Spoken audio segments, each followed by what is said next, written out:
Hello everyone, my name is Andi Muhammad Dava and today me and my friends will discuss the economic analysis of Patimban Deep Sea Port. This project plays a crucial role in relieving congestions at Tanjung Priok Port and improving Indonesia's logistic capacity. We will explore various economic evaluations, including rate of return analysis, benefit or cost analysis, and other key metrics to determine its economic viability and its potential contribution to Indonesia's infrastructure growth. So now, let's begin by looking at the Patimban Deep Sea Port, an ambitious project designed to enhance Indonesia's logistical infrastructure. Located in Subang, West Java, the port aims to elevate the growing congestions at the Tanjung Priok port and serve as a catalyst for improved trade and economic growth. With funding from Japan International Cooperation Agency and collaboration between Indonesian government bodies, this port is poised to handle an initial capacity of around 3.5 million TEUs with plans for future expansions to meet demands of Indonesia's growing economy. So now, let's take a closer look at the financial viability of the Patimban Deep Sea Port through the rate of return analysis. This analysis is crucial in determining the long-term profitability and success of the project. The total estimated project cost is around 1.2 billion US dollars, which translates to approximately 43 trillion rupiah with an internal rate of return of 13.4%.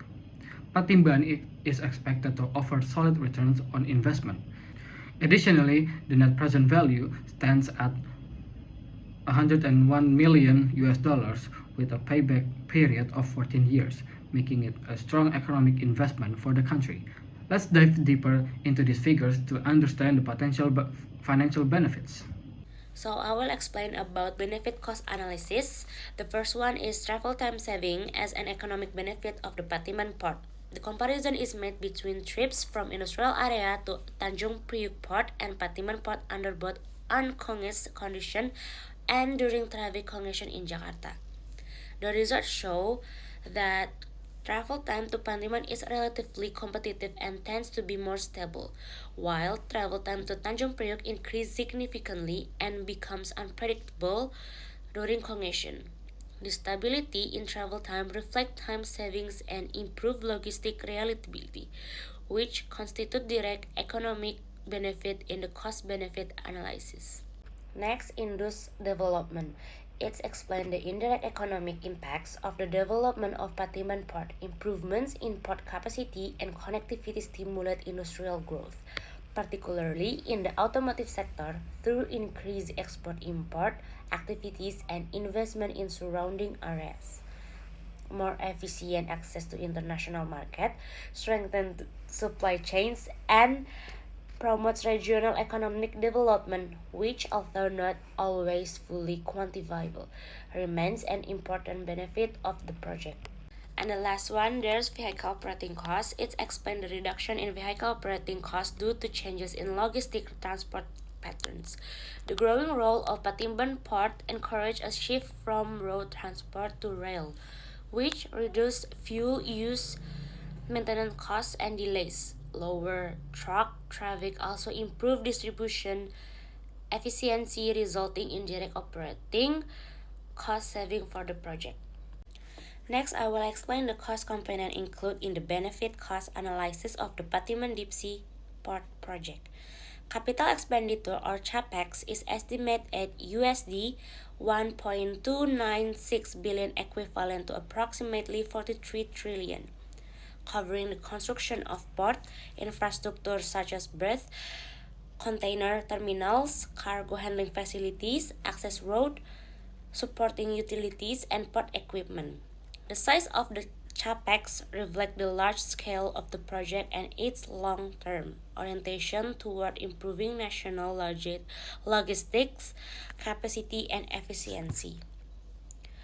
Operational expenditure or OPEX refers to the cost incurred during the operational phase after construction is complete. These costs include terminal operation, labor, infrastructure, and equipment maintenance and energy consumption.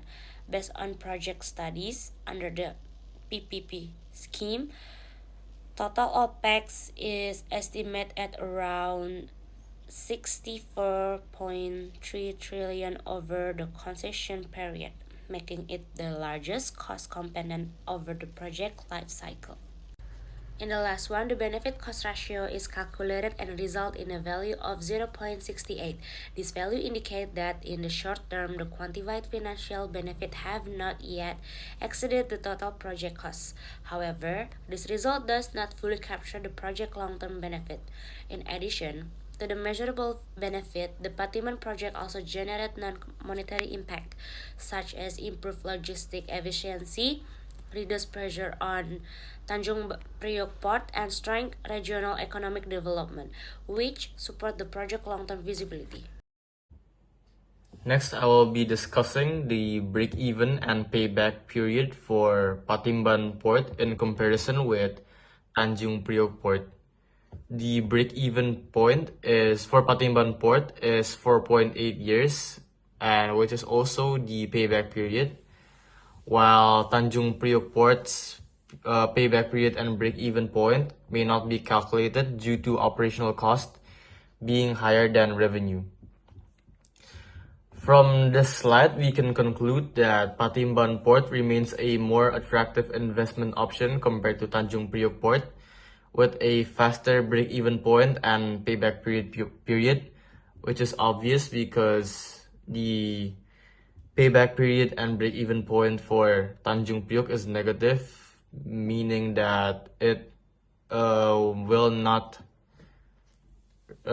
exceed its initial investment without the operational cost being lower than its revenue.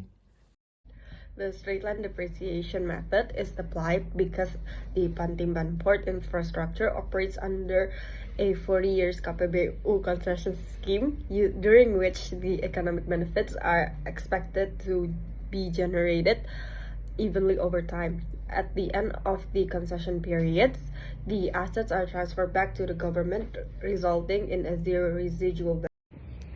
We can now go to our after-tax economic analysis. Before we do the analysis, we have to list our assumptions and parameters. The operator capital is known at 18 trillion rupiah. That equity ratio for the operator is not known, but we assume it's the same as the whole project, which is 70-30. Equity is then 30% of the capital, and that results in 5.4 trillion in equity, and loan principal is 12.6 trillion rupiah. We use the loan rate and loan period of the JICA loan at 0.1% and 40 years. And so loan interest for year 1 will be at 12.6 billion rupiah. We use Indonesia's corporate tax rate at 22%, and depreciation, we use the straight line method for depreciation. So capital divided by 40 years, which nets us 450 billion rupiah per year. Operational expense is estimated at 1.25 trillion, and income is estimated at 1.82 trillion. We can then do our analysis. First, we calculate loan repayment at 12.6 trillion divided by 40 years, which is 315 billion rupiah. And then we calculate the cash flow before tax, which is income minus expense, which nets us 570 billion rupiah. And then we go to taxable income, which is the CFBT minus depreciation minus interest, which nets us 107.4 billion rupiah. And then we can calculate the tax, which is the taxable income multiplied by the 22% corporate tax rate, which nets us 23.628 billion. And then we can then calculate the cash flow after tax, which is CFBT minus tax minus repayment minus interest, which nets us 218.77 billion for the first year. And this is our complete CFAT table. Some important observations is that for year 0, the CFAT is negative 5,400, which is our equity. And for year 1, we have calculated it at 218.77.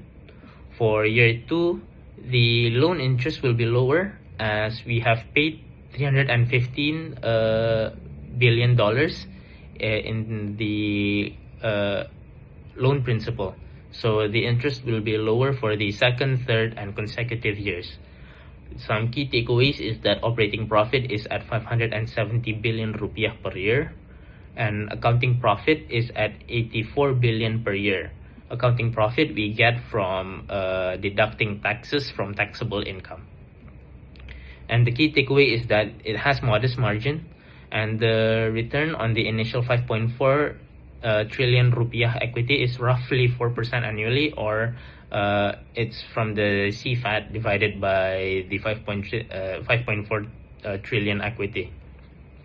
And this is lower than the target IRR of 13.4%. Now, this could be seen as a bad investment, but it could also mean that the operator is banking on other forms of revenue, such as like the parking and the toll usage of the Patimban toll road. And finally, we can go to the final slide, which is how financial levers influence net present worth and internal rate of return.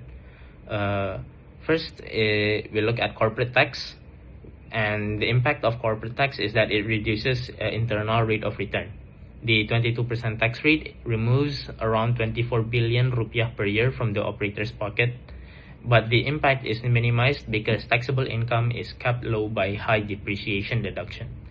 The second lever is depreciation, and it increases net present worth and internal rate of return, as the operator saves 99 billion in taxes annually, and that on depreciation deduction. We calculate that by multiplying the depreciation and the tax rate at 22%. And the final lever is loan interest, as that significantly increases equity IRR. And that's because the project earns a return higher than the cost of debt, which is 0.1% per year, while the project earns roughly 4% in terms of the IRR, and the surplus return flows directly to the equity holder. Interest payments are also tax deductible, which reduces the amount of taxes slightly. And finally, these are our references that we used for our presentation, and that is all from us. Thank you.